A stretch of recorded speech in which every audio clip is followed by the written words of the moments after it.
Un especial saludo para todos los televidentes de su canal Teledon Matías.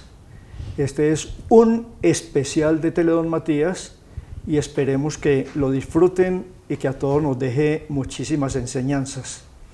Muchísimas gracias al señor Francisco Villa del CERAL por habernos proporcionado la biblioteca Ligia Baena López para la grabación de este programa. Este programa tiene una pequeña historia.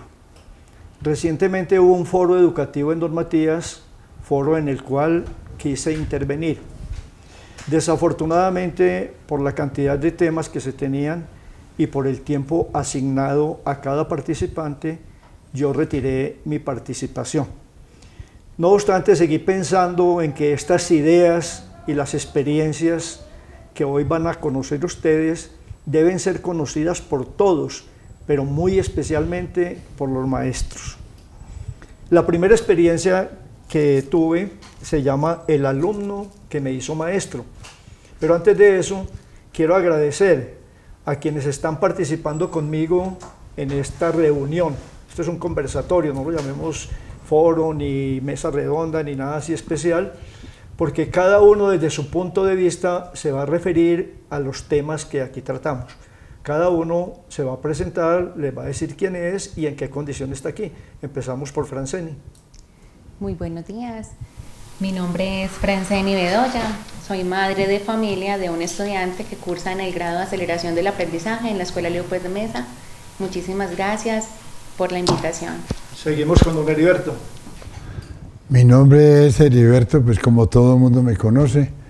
Yo en el magisterio tuve una experiencia de 33 años. En la educación pública trabajé 28 años y después de 1990 trabajé 4 años en educación privada, precisamente aquí en el CERAL. John Freddy, ¿es tu nombre? John Henry. John Henry. Buenos días a todos, mi nombre es John Henry Jaramillo González. Actualmente estoy estudiando el pregrado en Historia de la Universidad de Antioquia y pues muchas gracias por invitarme. Ernesto. Buenos días, mi nombre es Luis Ernesto Zapata, soy licenciado en Matemáticas y Física y actualmente laboro en el Colegio Técnico Nuestra Señora de las Misericordias del municipio de Santa Rosa de Osos. Ernesto, ¿usted es un maestro con vocación o sin vocación? Con vocación. Bastante. Todos los días amo más mi oficio. Bueno, vamos a exponer algunas ideas, algunas experiencias que tenemos Heriberto y yo, que somos como ya muy mayorcitos y que trajinamos bastante por educación. Yo lo fui durante 33 años también. Y vamos a empezar con la experiencia que yo llamo el alumno que me hizo maestro. En mi segundo año de trabajo como maestro, en 1968, llegué a trabajar en una escuela en Caucasia. Me correspondió un tercer año de primaria y allí había un alumno de 13 años, el más alto de todo el grupo.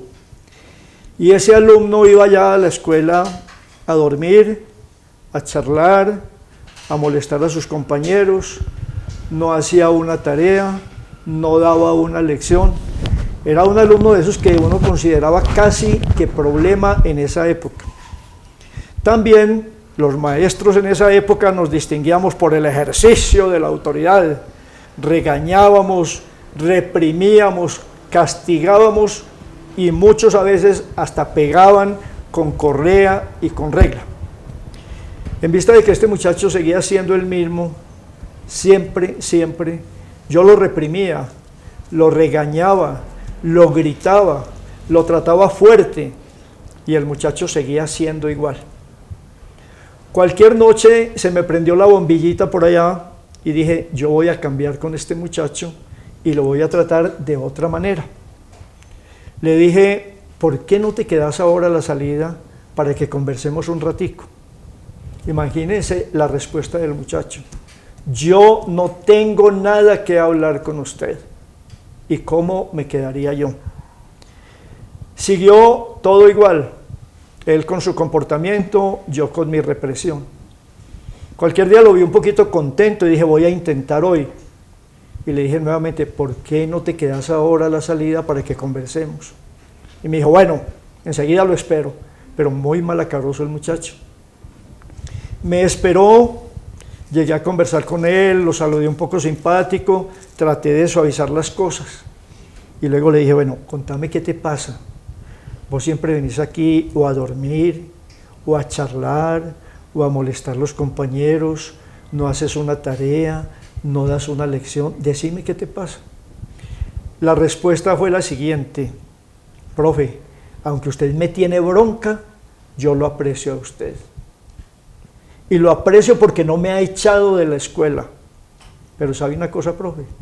Usted no sabe cómo es mi mamá durmiendo con un tipo diferente todas las noches.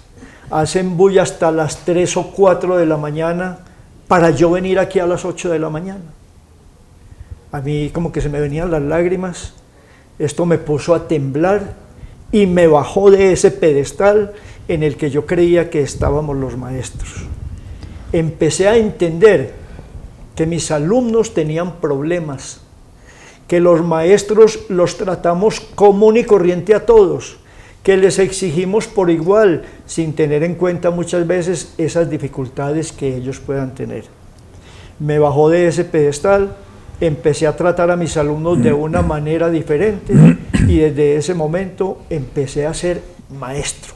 A mí me gustaría entonces que los compañeros que están aquí, que han escuchado esta situación, cada uno desde su punto de vista se refiera a qué opina, qué le deja esta enseñanza. Franceli, empezamos por usted. Perfecto. Realmente es una historia conmovedora que sé que hoy en día se vive mucho. Esa invitación a ser maestros de verdad, no tanto por negocio, sino por vocación. De verdad que sería muy importante que en esta sección muchos se tocaran pues el corazón, porque muchos de nuestros niños van a sus escuelas con problemas familiares, con problemas personales, a las cuales no se deberían de tratar por igual. Creo que cada maestro sí debería sacar el ratico de analizar muy bien sus alumnos y en parte de ello tratarlos como ellos deberían de merecérselo según sus problemas o según sus falencias. Ernesto, ¿qué opina? Gracias, Franceli. Y esa experiencia pues de Alfredo, igual cuando yo trabajaba en la escuela apostólica conocida pues acá como el Seminario Río Grande, también pues me pasó una experiencia parecida pues a la de Alfredo, pero otra circunstancia pues ya era algo como de violencia pues intrafamiliar. Pero yo creo que si uno como profesor no ama su trabajo y no quiere sus estudiantes, está en el lugar equivocado. Yo digo, como decía Alonso Sepúlveda, profesor de la Universidad de Antioquia, que en paz descanse, en una dedicatoria que hacía un texto, y él decía que se lo dedicaba a sus estudiantes de física porque sin los estudiantes las clases eran tan solo un acto de imaginación. Gracias, Ernesto. John Freddy. John Henry. John Henry. Pues yo considero que es interesante el caso, puesto que me hace pensar mucho en lo que era la educación anteriormente, que hablaban justamente de que la educación entra con, pues la letra entra con sangre, y pues eso es muy triste porque yo considero que la educación debe ser más bien horizontal y obviamente el docente debe fijarse en las necesidades y particularidades de cada estudiante para evitar que haya como un desnivel, porque muchas veces yo, por ejemplo, cuando estaba en el colegio o justamente en la universidad, veo que siempre el docente tiene como unos preferidos y entonces a los otros los deja rezagados, incluso los que tiene preferidos siempre son los que van como más avanzados y tienen más capacidad para entender los temas, sabiendo que deja pues por fuera a muchos que necesitan una pedagogía más específica. A mí me da miedo darle la palabra a don Heriberto porque ustedes saben cómo es la cosa con él, ¿cierto? Pero les pido el favor a los técnicos que si se extiende demasiado lo desconectemos. Don Heriberto, ¿usted qué opina de esa experiencia? Bueno, hombre, a mí me parece que esa experiencia es bastante interesante, sobre todo para los que todavía son maestros. La palabra maestro es 3 veces más, entonces debe ser 3 veces más padre, etcétera. Y no solo eso, sino también por qué Alfredo sacó la conclusión de que no se podían tratar a todos los alumnos de la misma manera. y nosotros como maestros tratamos de manejarlos, digamos así, manejarlos de la misma manera. Cuando cada persona de por sí tiene su forma de ser, su forma de actuar y su forma de pensar. Y no solo eso, sino que también todos ellos vienen de distintos hogares, donde en unos hogares son bien atendidos, son queridos, son corregidos cuando hay que corregirlos, etc. Cuando hay otros, como en el caso del niño de Alfredo, donde la educación se ve que no da por ningún lado, ni de palabra, ni de testimonio, ni de buen ejemplo, es decir, prácticamente no hay educación. Entonces, los maestros debiéramos de ser conscientes de que los niños hay que tratarlos distintos, no como normas generales. Establecer normas generales, lógico que hay que establecerlas, pero cuando vamos a castigar o a sancionar o a premiar inclusive, hay que tener en cuenta esas diferencias para no cometer injusticias. Don Heriberto, supremamente bien. No estuvo ni muy largo, regularcito, sí. Bueno, mucho cuidado, maestros don matieños. La problemática de sus alumnos de secundaria y muy especialmente los de primaria, la problemática es muy, muy difícil. Ustedes saben que tenemos en una cantidad de hogares donde está la mamá y falta el papá, o donde está el papá y falta la mamá, o donde los niños dependen muchas veces de una tía, de una abuelita o de una amiga que es la que los cuida. Yo quiero que esta experiencia los haga pensar en esas diferencias, en las dificultades que tienen cada vez sus alumnos. La siguiente experiencia va a ser de don Heriberto. Le vamos a pedir el favor de que sea lo más conciso posible. Es una experiencia muy bonita también, sobre todo para aquellos alumnos a quienes los maestros muchas veces clasificamos. Don Heriberto, adelante. Vea, hombre, resulta que yo empecé mi magisterio en la ciudad de Betulia, un pueblo que queda más acá de Urrao. Yo llegué allá en agosto de 1962 a manejar unos alumnos de cuarto de primaria, casi que de la misma edad mía. Yo tenía por ahí unos 21 años y los alumnos estaban por ahí entre los 16 y 18 años. Y resulta que el establecimiento, o sea, la escuela de Betulia, funcionaba en dos locales, la escuela de varones, que en ese tiempo había de varones y de niñas. La escuela de varones funcionaba en dos locales. En un local funcionaba los de primero y segundo y en el otro local funcionaban tercero, cuarto y quinto. Los alumnos de primero, los de un local, jamás se veían con los del otro local. Los maestros únicamente cuando había reunión de profesores. De resto no había una buena amistad y una buena interrelación. Resulta que en el año de 1963, en febrero, se llegó el momento de repartir los grupos a los profesores, en una reunión de profesores. Entonces empezaron repartiendo muy bien el primero, tercero, cuarto, quinto. Hasta ahí funcionó muy bien y se quedó segundo sin profesor. Entonces yo fui el primero que dije, bueno, ¿y segundo qué pasa con segundo? Y me dijeron, no, lo que pasa es que en segundo hay un alumno que nadie lo recibe. Y entonces dijo un profesor, yo creo que el profesor más apto para ese grupo es don Heriberto. Y le dije, yo no entiendo por qué yo. Todos ustedes son normalistas superiores y yo simplemente soy un bachiller. Luego yo creo que no debo de ser ese maestro. Bueno, en vista de que hubo una discusión, se llegó en que el alumno lo iban a echar de la escuela. No le iban a dar cupo en la escuela porque no había quien cogiera ese grupo, porque ese muchacho estaba ahí, que era muy indisciplinado, que era grosero, que era peleador. Tenía todos los defectos. Si fuera de eso, iba para el tercer segundo. Entonces les dije que cuando tomaron la decisión de dejar ese muchacho por fuera, porque no había quien lo recibiera, sinceramente a mí se me volvió el corazón. Y dije, ¿cómo es que tiran un muchacho de estos a la calle porque no son capaces de controlarlo? A mí sinceramente me dio pesar y hasta ganas de llorar, les digo, porque yo soy muy chillón. Y les dije, vean muchachos, ese muchacho, ese grupo lo va a recibir yo, pero les pongo una condición.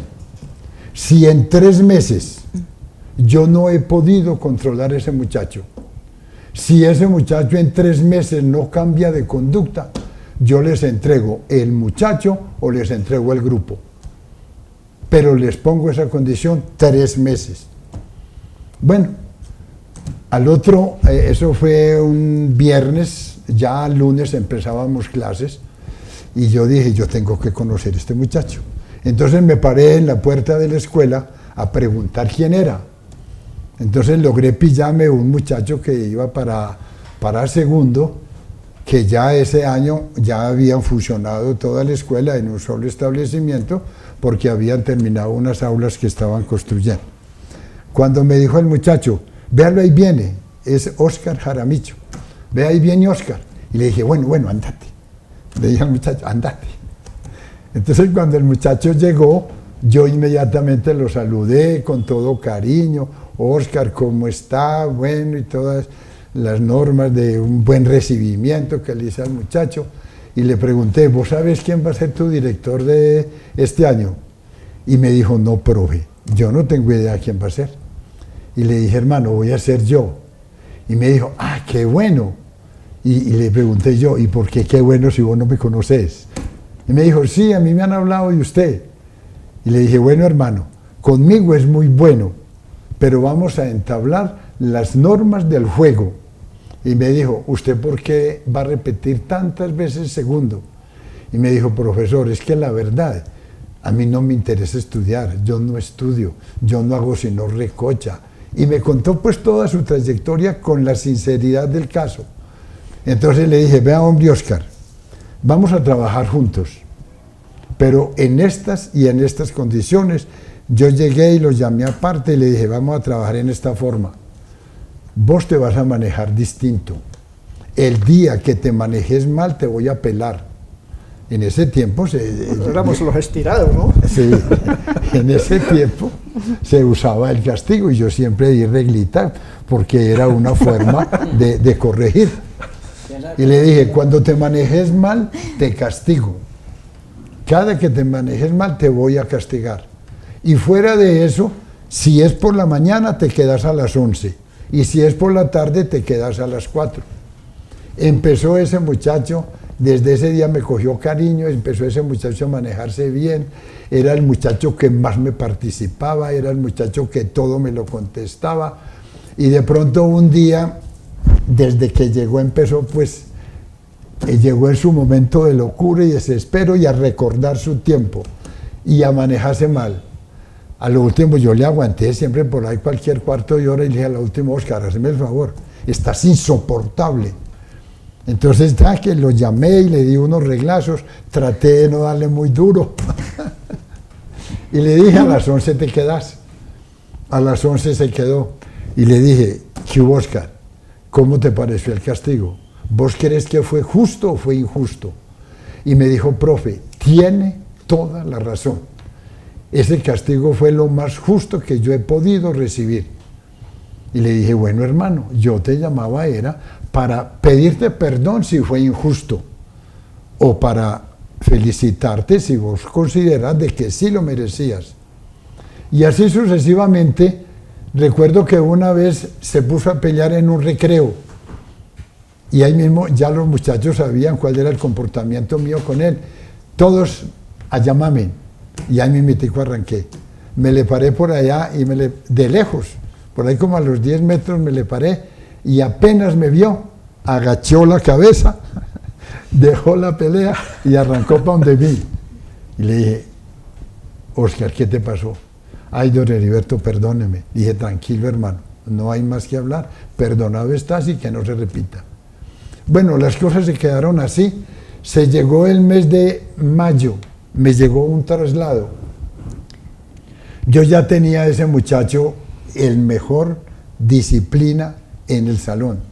El muchacho con 5 en todo, pues al fin y al cabo repitiendo y repitiendo, alguna cosita se le quedaba. Le dejé las notas excelentes.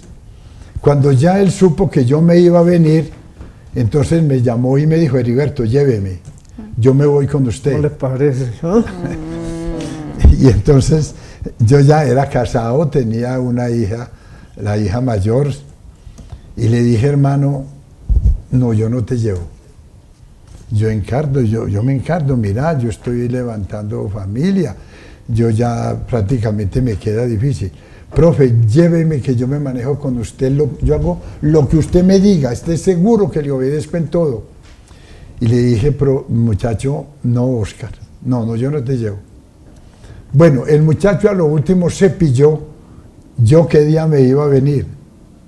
Yo me iba a venir un día a las 5 de la mañana.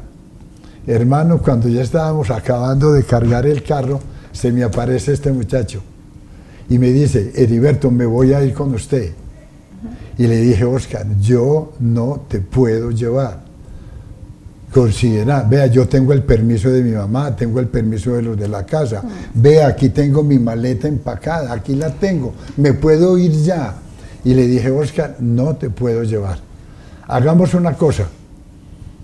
Yo me voy a ir. Cuando llegue el nuevo profesor, me llamás o me escribís y me decís que llegó el nuevo profesor. Yo llamo al profesor y le explico cómo te debe tratar, cómo te traté y todo lo demás allá. Bueno, hermano, y entonces me dijo, bueno, déjeme pues un regalito de recordatorio. Y le dije, va, lo único que tengo es este lapicero. En ese tiempo un kilométrico finísimo, se lo di, guárdelo. Bueno, un parque, era un parque. Óigame pues, ese muchacho se quedó llorando como un niño pequeño. Yo me vine con el alma destrozada porque es que en verdad pues... Entonces yo le había dicho a los profesores y les dije, vea profesores, vea que sí es posible educar y orientar un alumno. Mire, ahí se los dejo con las mejores calificaciones en disciplina y en materias. Cuiden a ese muchacho, sepan orientar, que él corresponde. Bueno, para terminar la historia, resulta que en el año, cuando cumplí 50 años de casado, me dio por irme a pasear, a pueblear por allá, para ir a Santa Fe de Antioquia, a Betulia y todo eso. Y entonces yo dije, tengo que ir a Betulia. Tengo que bregar a localizar a ese señor.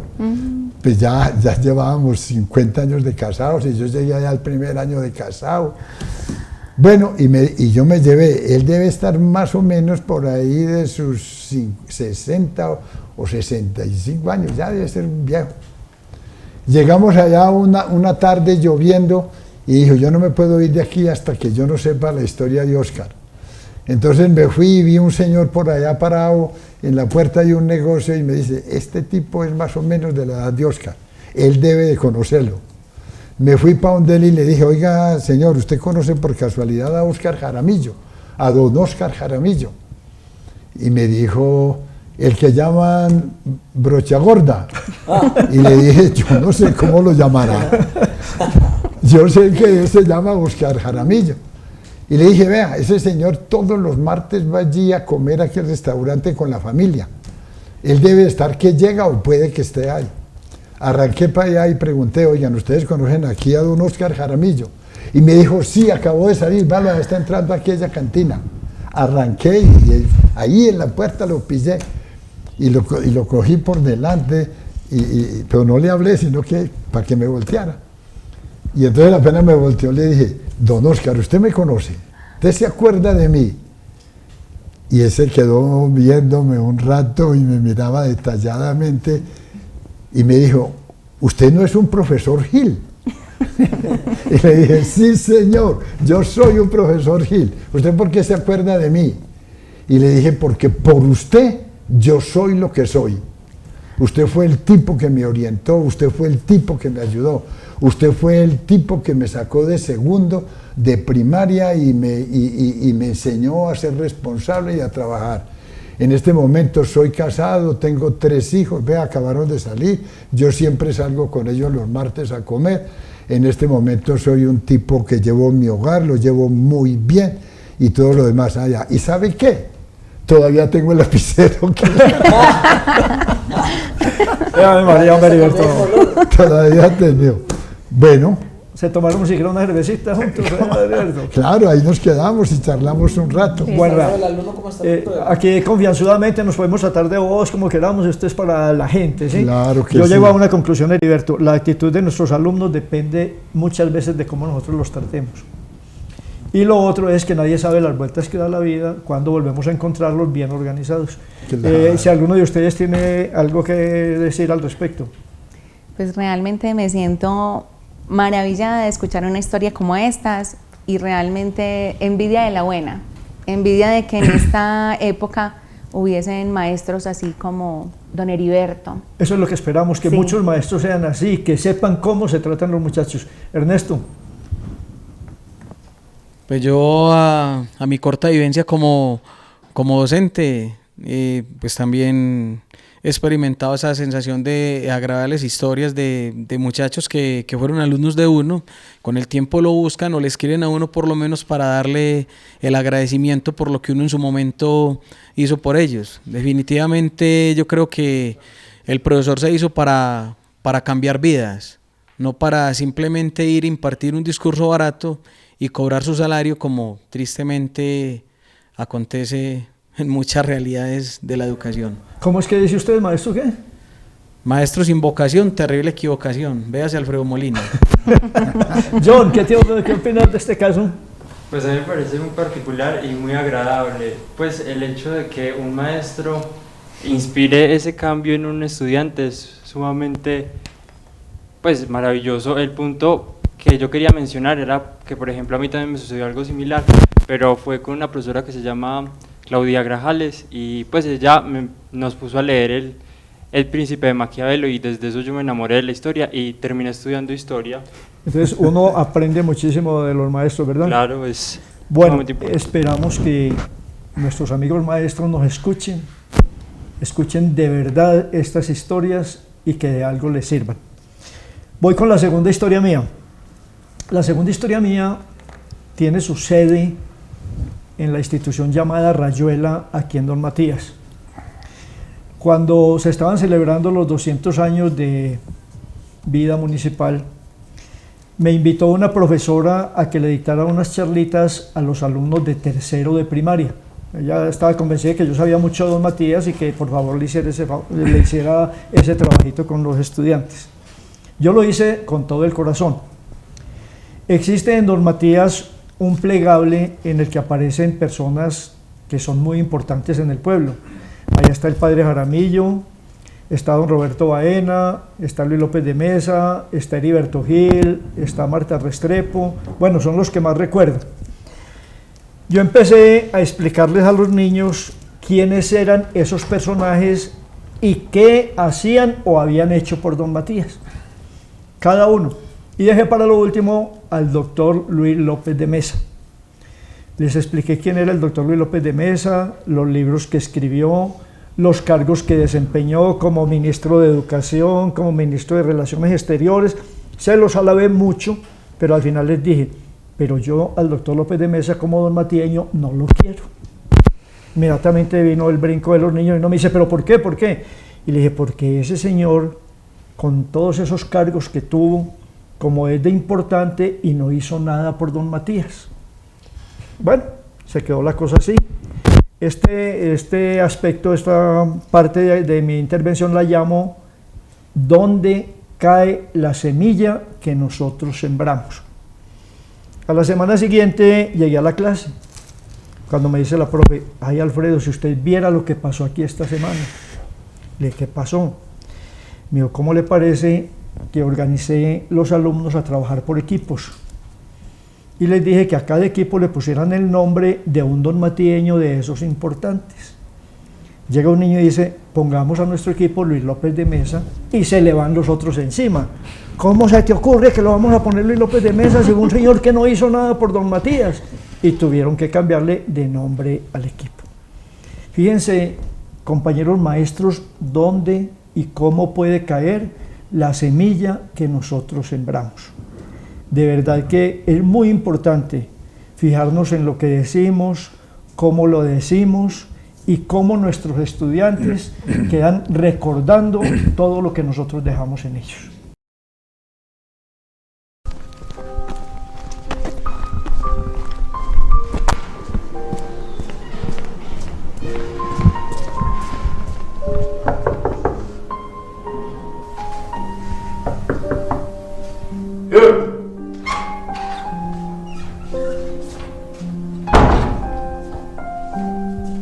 Kdo? Vones? Pseme vones? Zire dal. Kdo?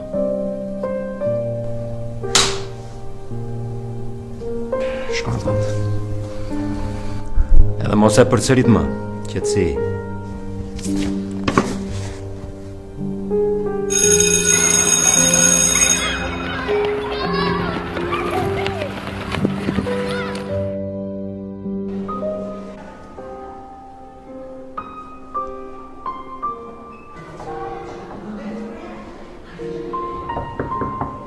Hör!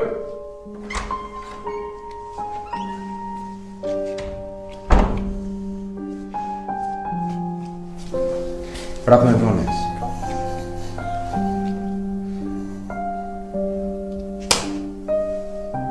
Shkon ta.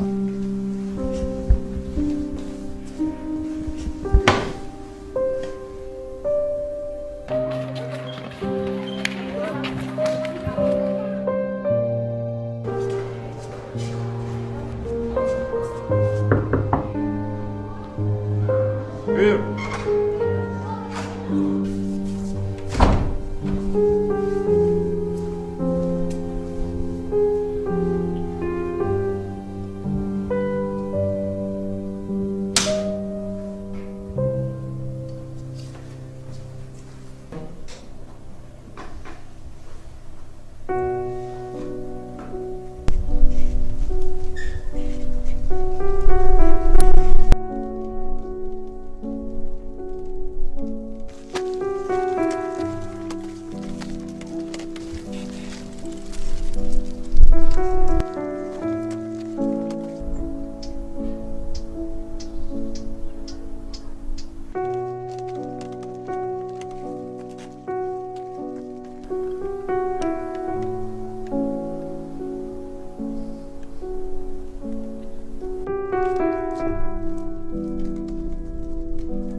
Bueno, veamos entonces si alguno de los copartícipes en esta reunión tan agradable quiere referirse a eso de dónde cae la semilla que nosotros sembramos. Me contabas, por ejemplo, ahora lo de la profesora te dejó una semilla. Vamos por ahí. Sí, pues es interesante realmente porque uno no piensa qué es lo que le está diciendo el docente y eso luego cala en la mente y uno lo va cogiendo y todos esos pensamientos, todos esas grandes enseñanzas que nos dejan los maestros de alguna manera nos transforman y generan identidad. Entonces yo considero que es sumamente importante la labor del docente. A veces uno hasta se acuerda de la actitud que tenía el maestro en el momento en que le dijo algo a uno. Y también uno lo absorbe en parte. Bueno, Ernesto, ¿te ha sucedido algo parecido? En relación a eso, cuando yo estaba cursando el grado séptimo en el colegio, lo perdí. Mi profesor de matemáticas era don Román Avendaño. Y recuerdo que él me decía, hombre Zapata, ¿quién te tiene? ¿Quién tiene a quién? ¿Vos a la pereza o la pereza a vos? Y yo, no, don Román, es que yo soy muy malo para la matemática. Y él me decía, ponete serio, ponete juicioso, que vos sos capaz de ganar. Yo recuerdo que en una ocasión fui y le dije a mi mamá que don Román se burlaba de mí, porque él me decía que yo era muy inteligente y yo le decía que yo era muy bruto. Y don Román fue una persona, pese a la brega que yo le di, nunca perdió la fe en mí. Y bueno, y eso soy profesor de matemáticas. Ernesto es licenciado en matemáticas hoy en día. Licenciado en matemáticas y física. Franceni, ¿tiene algo al respecto? Realmente a nivel personal y como madre de familia, apoyo mucho esa parte. Realmente los maestros son, para mí, son más hasta la primera autoridad que los padres. Ejercen más influencia. Ejercen más influencia que los padres, porque nosotros pues en casa tenemos unas normas muy diferentes y una manera de llegar al niño o la persona diferente, pero el profesor, el maestro, está la mayoría del tiempo con estos niños, les conoce pues las cualidades, las debilidades y las fortalezas y puede llegar como más a influenciar en ellos, así como en Ernesto. ¿Que quién tiene más, la pereza usted o la pereza usted? Pero desde el principio siempre le vio que tenía su potencial, en ningún momento la aplastó, antes trató de decir, no, es que usted es capaz, y esa palabra, usted puede, usted es capaz, yo creo en usted.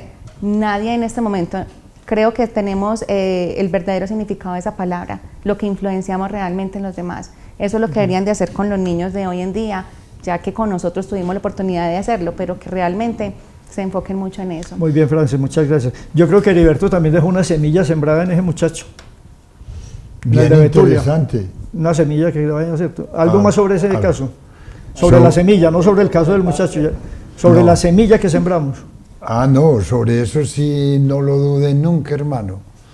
Nosotros los maestros tenemos que saber de que en silencio o hablando en clase o fuera de clase somos maestros, y lo que nosotros hablemos con el ejemplo, con el testimonio que damos, eso influye demasiado en nuestros alumnos.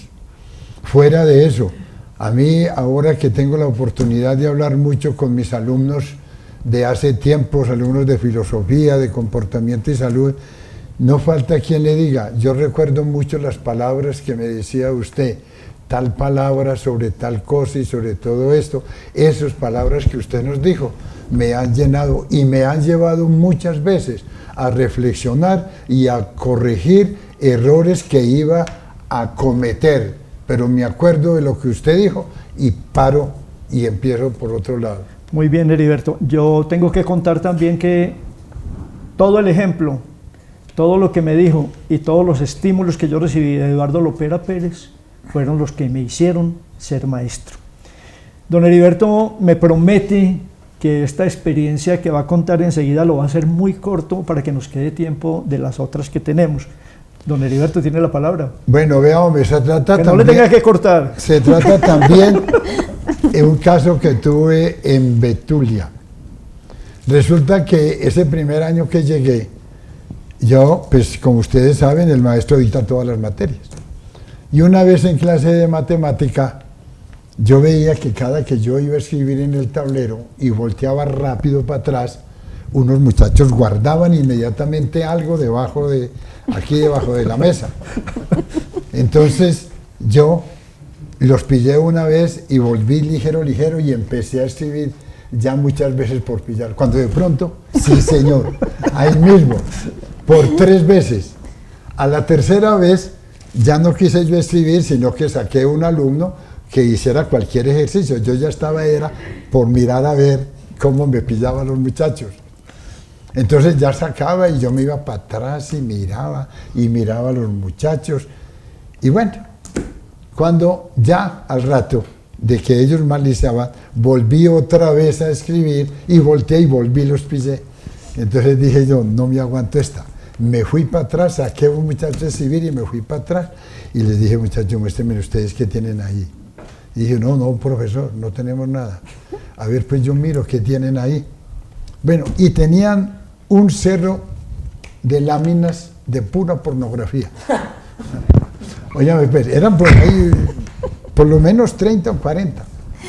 Entonces yo no se las quité. Llegué y les dije, háganme el favor y me guardan eso. Bueno, como era la última clase de la tarde, les dije, ustedes dos me hacen el favor y me esperan a las 4. Bueno, hermano, se quedaron a las 4 y les di una clase de educación sexual. Y usted también aprendió, se puso a mirarlo, ¿no? Claro. Bueno, y entonces... Entonces les dije no, yo me quedé por lo menos, creo que 1 hora. Y les dije, a lo último, cuando ya terminé de darles la clase de educación sexual, les dije, vea sus fotos, llévesenlas. Si ustedes creen que después de todo lo que les he dicho, vale la pena guardarlas, hagan con ellas lo que quieran. Bueno, los muchachos se fueron.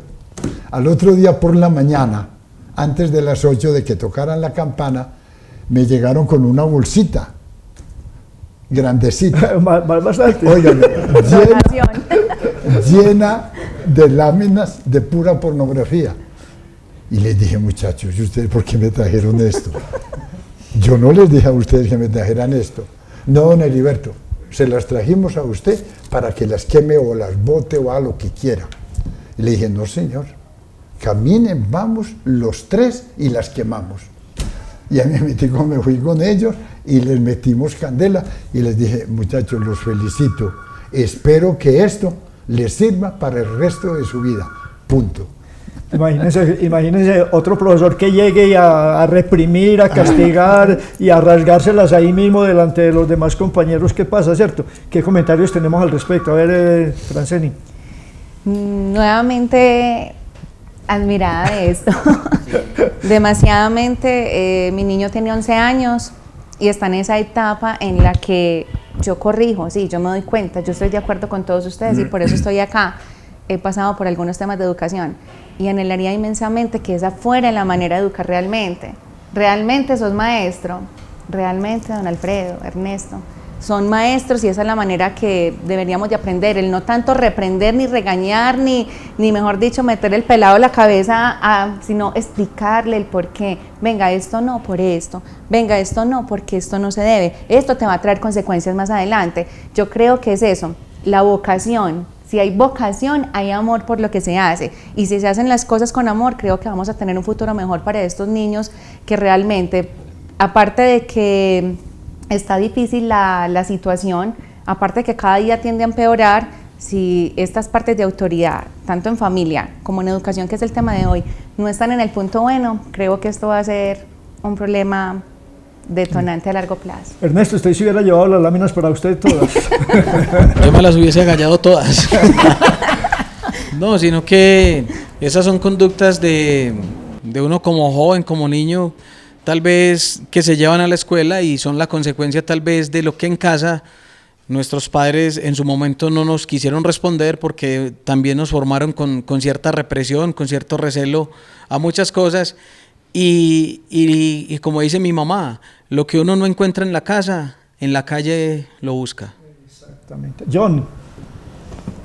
Pues a mí me parece particular el caso, ¿cierto? Es interesante porque obviamente demuestra unos dotes de pedagogía muy fuertes, porque es como decirle, no los voy a reprimir, sino que les voy a explicar, les voy a demostrar y les voy a hacer caer en cuenta de lo que es la sexualidad, ¿cierto? Porque en un principio las familias y sobre todo en Antioquia tenemos la costumbre de ser muy puritanos, muy cercanos a la religión católica y eso evita que en cierta medida se den clases de educación sexual desde la misma familia y a veces también falla la educación en cuanto a dar estas explicaciones sobre estos temas y eso conduce a que hayan otras problemáticas. Entonces el caso que me parece que me contaste es maravilloso porque expone lo que en realidad deberían hacer los docentes cuando ven esas situaciones, no sé, que de pronto ven en el celular que están viendo pornografía o que tienen algunos materiales audiovisuales o gráficos ahí cerquita, pues explicar eso y no reprimir. Yo tengo que decir algo al respecto. cuando ya se incluyó como cátedra de educación sexual en los programas, ¿sabe qué pasaba? Le daban ese proyecto de educación sexual de pronto a la señora más rezandera, a alguien que no estaba preparado para llegar a sus alumnos, y entonces eso era simplemente un relleno.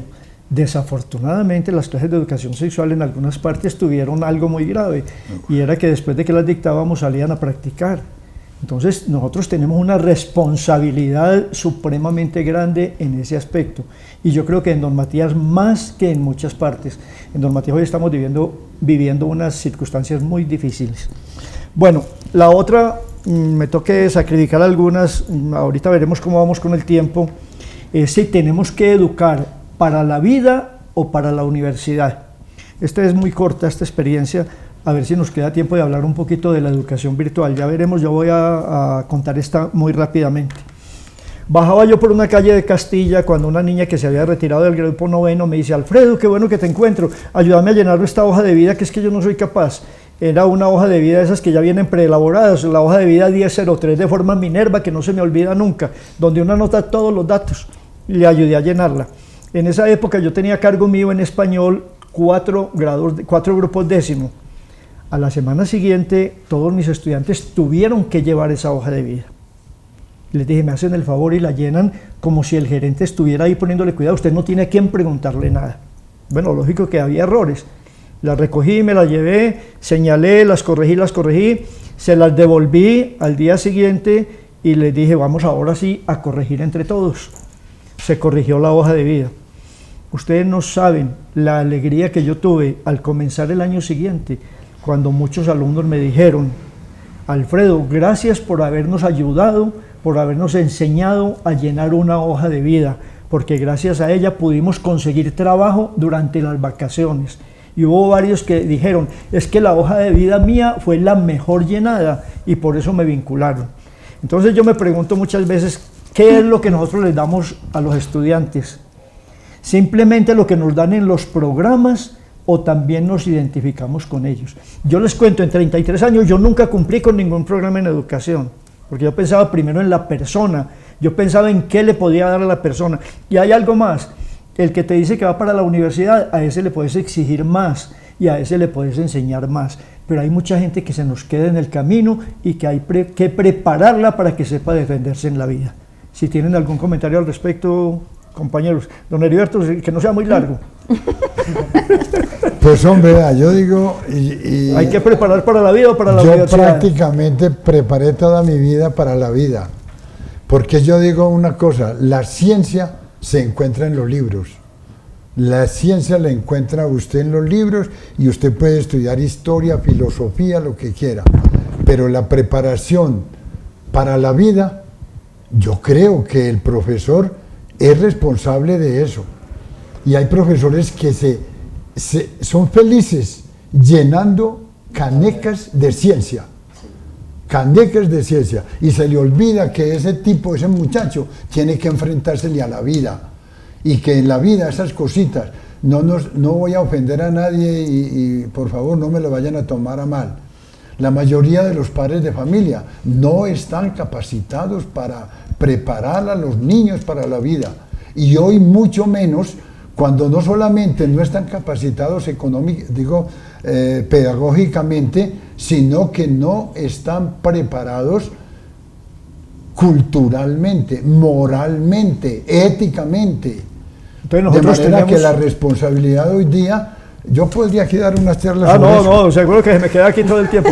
John, con tu corta edad todavía, lo joven que estás, ¿qué opinas de esto?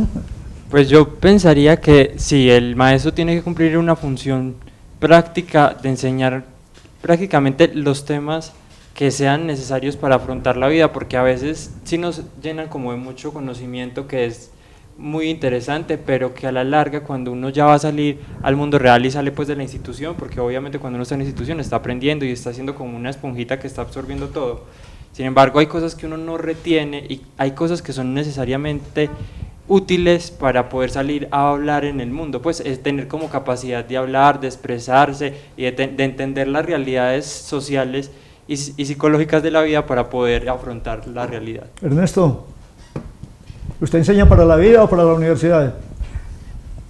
más que para la universidad, para la vida. Y creo que poco a poco voy aprendiendo esto. Y yo creo que uno más que llenar el tablero de cumpliendo los lineamientos de un currículo, uno tiene que entregarle a sus estudiantes las herramientas para que se defiendan la vida, para que sea un buen ciudadano. Yo creo que siendo un buen ciudadano puede conseguir todo aquello que se ha proyectado. Doña Franceni. Efectivamente, también le doy las gracias a mis maestros que me educaron para la vida. Y ahora que tengo a mi niño, anhelo eso enormemente. Como lo dijo el compañero, lo de la universidad se va aprendiendo, pero estos pilares de la primera infancia y pasando al colegio, pues lo que es la adolescencia, sí debería de ser primero que todos los valores, y después de tener los pelados formados en valores, enseñémosle lo que viene. Porque a veces tienen mucho conocimiento, pero no tienen valores, en ninguna empresa, en ninguna universidad van a lograr lo que realmente querían ser. Hay que educar primero para la vida. Y el que va para la universidad se encarga él mismo de buscar ayudas por todas partes. Hay que mirar eso. Bueno, yo no quiero empezar este tema. Quiero que lo empiecen ustedes. Doña Franceni, a veces te digo Franceni, otra vez Doña Franceni, así por el estilo, pero esto aquí es muy informal, de mucha confianza. Franceni, ¿cómo te fue con lo de la educación virtual? Bueno, aparte de que estaba en una situación familiar compleja, es donde se vienen pues como todas estas falencias, donde uno empieza a decir, no todos tienen internet en la casa, ¿cierto? Segundo, no todos los padres están preparados para todo ese cerro de cosas que lo entiendes un maestro a la hora de explicarlo. Realmente es una comodidad, cada día la tecnología nos está abriendo más puertas de facilidad, pero me parece que no es lo que nos va a generar mejor infancia y mejor adolescencia y mejores jóvenes a futuro. No es lo apropiado para la educación. Para mí no hay nada como ese maestro que está ahí viendo las cosas en primer grado, porque normalmente la mayoría de padres hoy trabajan, como usted lo mencionó anteriormente. No siempre ya está la mamá en la casa o el papá en la casa, casi siempre o no están los dos o solamente hay uno, pues. Entonces estos niños o jóvenes no van a tener la misma facilidad de decir, no entiendo esto, ¿qué significa? Siempre hace mucha falta pues el grupo, el compañerismo, lo que se aprende en un aula de clase. Es muy fácil, sí, pero no me parece que sea lo mejor. Ernesto.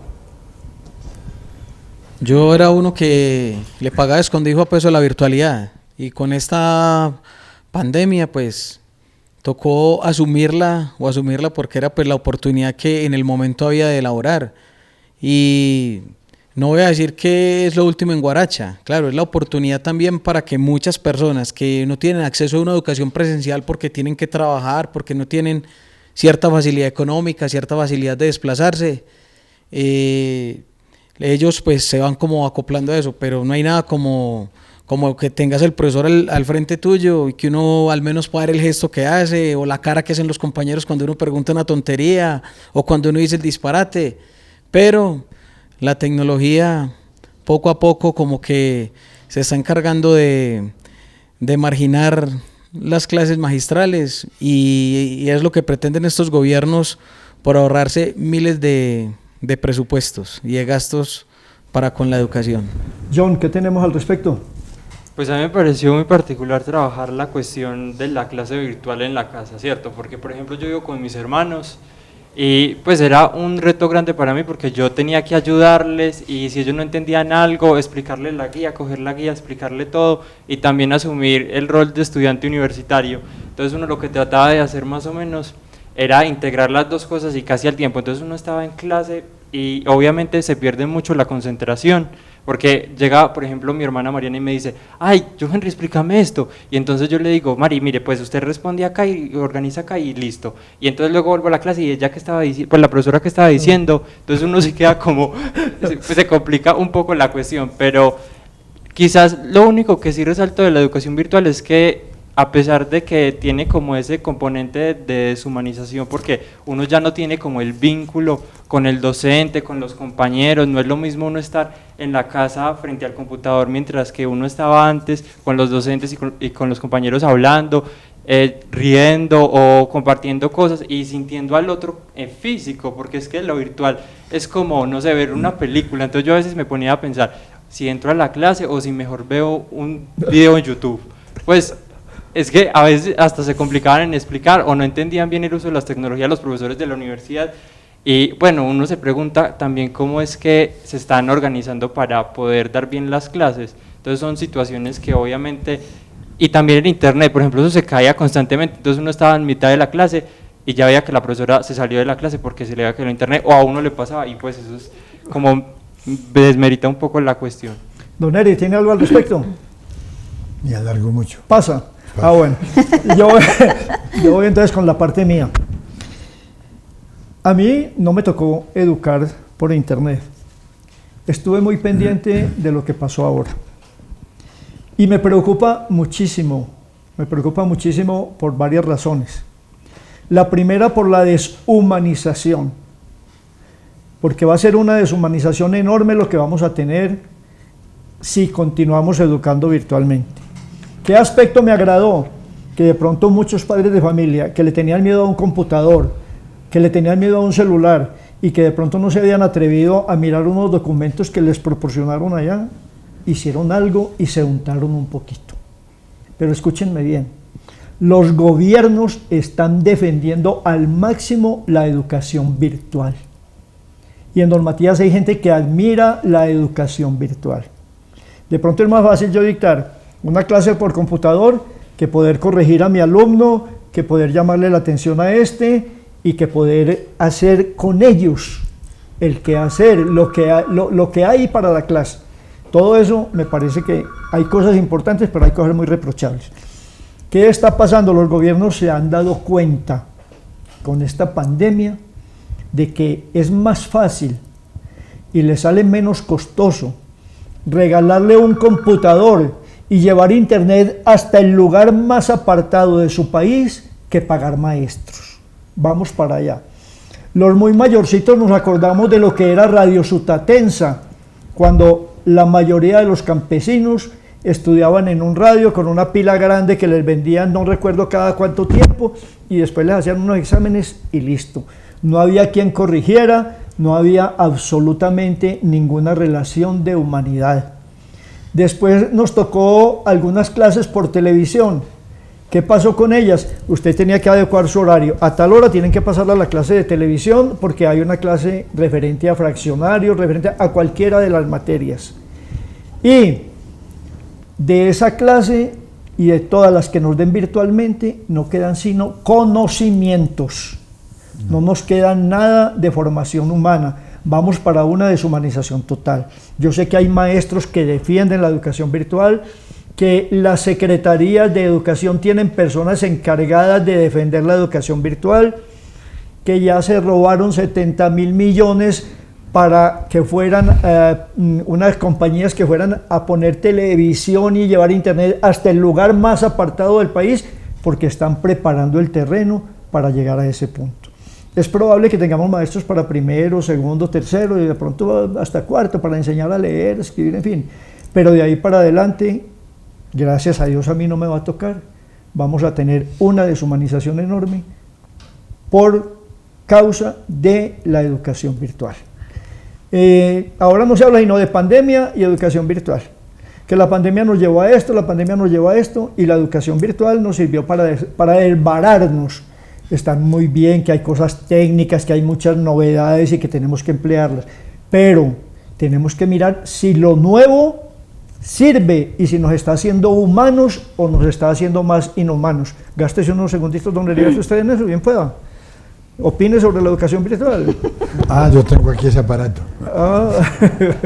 A ver, hombre, sobre la educación virtual hay mucho que decir. ¿Qué voy a decir yo? Yo personalmente no estoy de acuerdo con ella.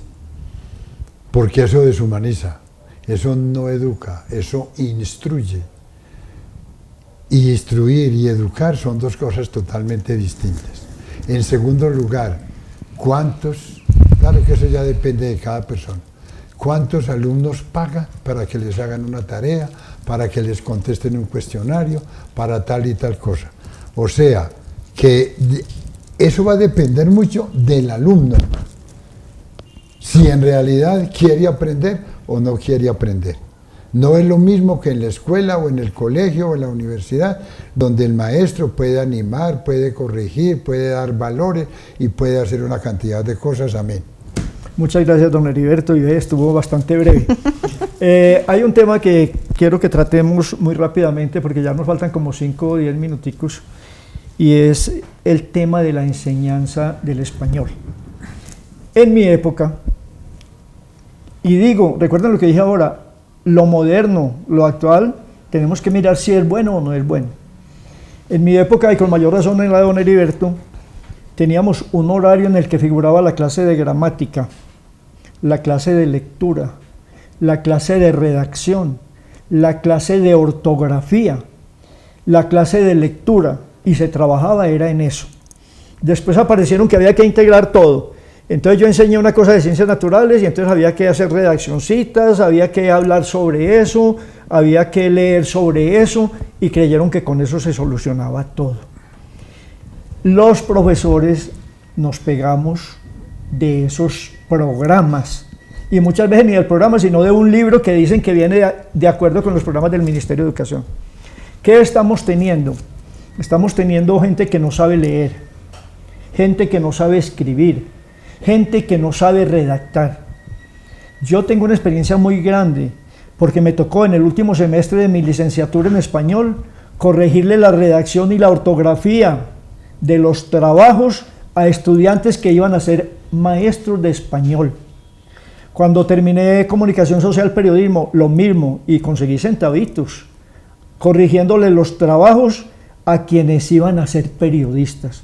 Y les cuento una cosa, he hecho, con el dolor en el alma, he hecho correcciones en periódicos nacionales inclusive, que salen con unas faltas terribles de ortografía, salen con mala redacción y muchas veces con cosas que no son.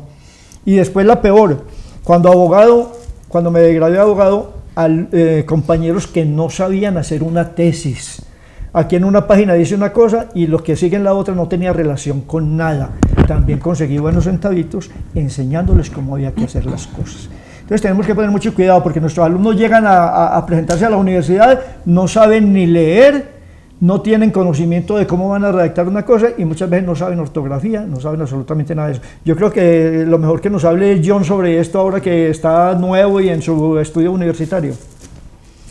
Pues la cuestión sí es un poco difícil, y lo hablo desde la experiencia propia, porque yo tengo compañeros y pues yo mismo a veces también tengo errores, obviamente, pero justamente es seguir trabajando en eso para mejorarlo.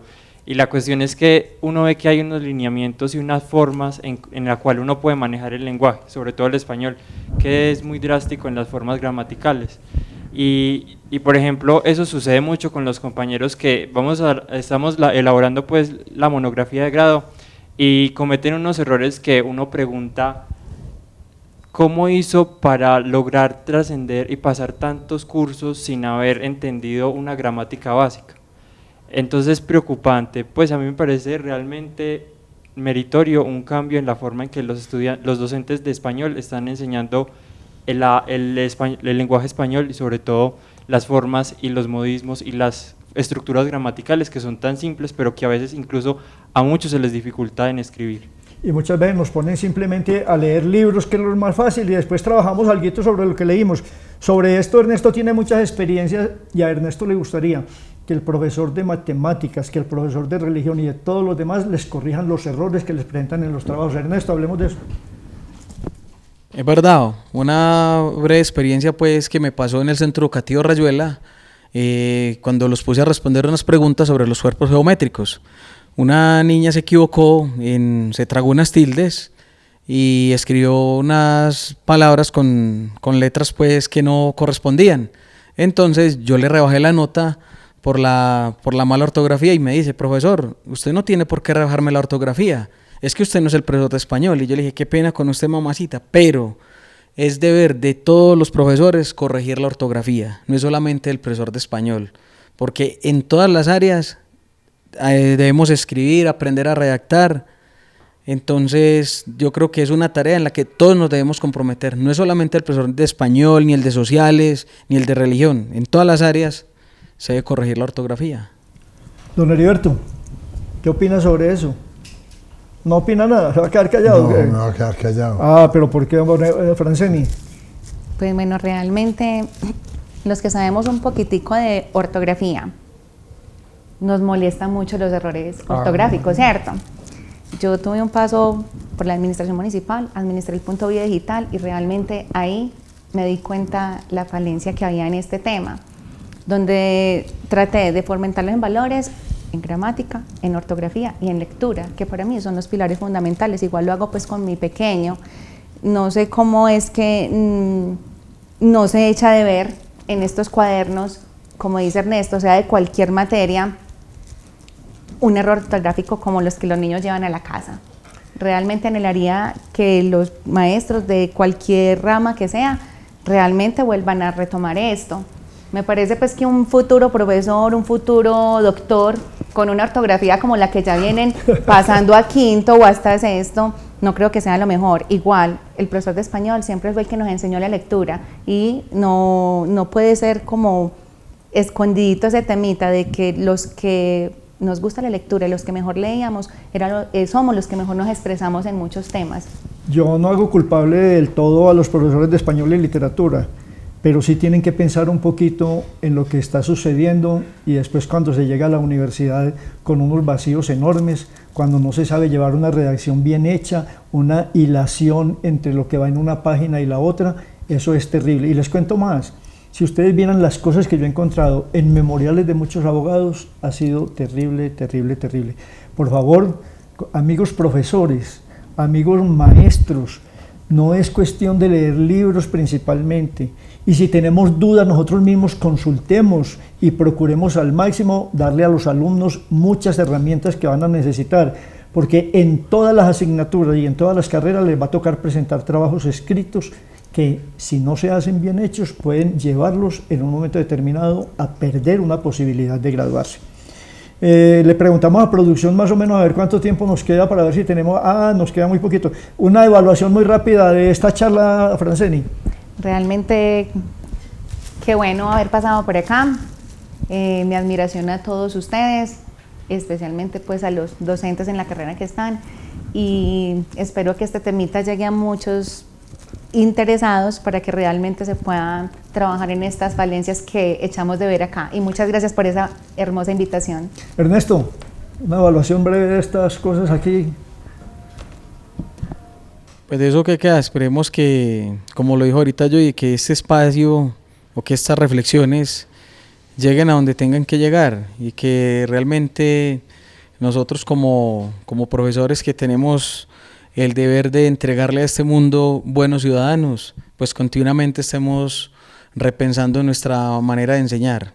Y cierro con la frase de Alfredo: maestro sin vocación, una terrible equivocación. John, por favor. Bueno, yo considero que estos espacios son muy necesarios y creo que deberían de estar abiertos, sobre todo para que más personas pudieran tener acceso a verlos y también discutir, hacer como foros, pues sería interesante. Y pues muchas gracias por invitar. Heriberto, tiene media hora para que termine. Bueno, mis queridos amigos, vea, prácticamente de esto es lo que necesita la humanidad hoy día. No digamos que don Matías, porque las fallas de don Matías se repiten en todas partes, en unas con más gravedad y en otras con menos, pero de todas maneras estamos en pañales en cuestiones de educación. Yo digo que maestro no es el que estudia y saca un diplomado de licenciado, de todas esas cosas, hasta magíster, por ahí va. O no sé qué cosas. Yo creo que maestros somos todos. Yo le decía a mis alumnos cuando estaba en clase: ustedes también son maestros. Maestros somos todos. Y yo le aprendí muchísimo, muchísimo a mis alumnos. Yo muchas veces cogía temas de cualquier materia y yo toda la vida preparé mis clases, pero a pesar de prepararlas, yo le preguntaba a los alumnos: ¿usted qué sabe de esto? ¿Usted qué sabe de esto? Y muchas veces me hacían cambiar lo que yo había preparado, porque yo veía que los alumnos también saben de lo que uno no sabe y va a enseñar. Y necesitaban otras cosas, ¿no? Y es correcto. De todas maneras, y esto también va, y que le caiga muy bien, porque yo sé que esto lo pueden escuchar muchos padres de familia. Esto también le cae a los padres de familia. Recuerden que los primeros maestros de los hijos son los padres. Y lo que ustedes como padres de familia hacen por sus hijos, más que todo, hasta los 5 o 7 años, eso lo van a guardar para su historia. Los maestros, ¿qué hacemos? Reforzar los valores que ustedes dieron en sus casas. Si ustedes no dieron valores en sus casas, el maestro da algunos. No tiene con pero qué no trabajar. olvide que el subconsciente del alumno es el que le está diciendo. ¿Y cuántos alumnos dirán? El maestro está equivocado porque en mi casa me enseñaron esto. En mi casa veo esto, que es más grave todavía que lo enseñaran. Padres de familia, pongámonos las pilas, que la humanidad está como está por falta de verdaderos hogares.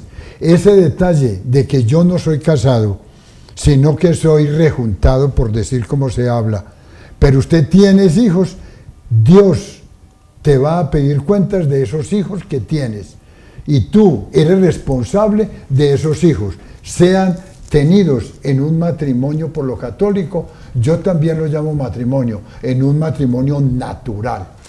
Sí, de todas maneras, qué bueno. A mí me parece esto admirable y qué bueno que se repitiera, el compañero lo decía ahora, qué bueno hacer foros donde los padres de familia pudieran perfectamente intervenir, opinar, agregar y todo lo demás allá. De todas maneras, muy agradecidos por la invitación. Lo que hemos hecho, lo hemos hecho con todo cariño. Esperamos que saquen algunos frutos para que las cosas vayan cambiando. Muchísimas gracias, Franceni, por tu participación. De verdad que nos has colaborado con tu experiencia como madre. Ernesto, con su experiencia de maestro también, muchísimas gracias por estar con nosotros. John, en su calidad de estudiante, que también tiene sus inquietudes, muchísimas gracias. Y don Heriberto, en su calidad de maestro, cuasi sacerdote también, porque las predicaciones de él son muy agradables y nos llegan a todos.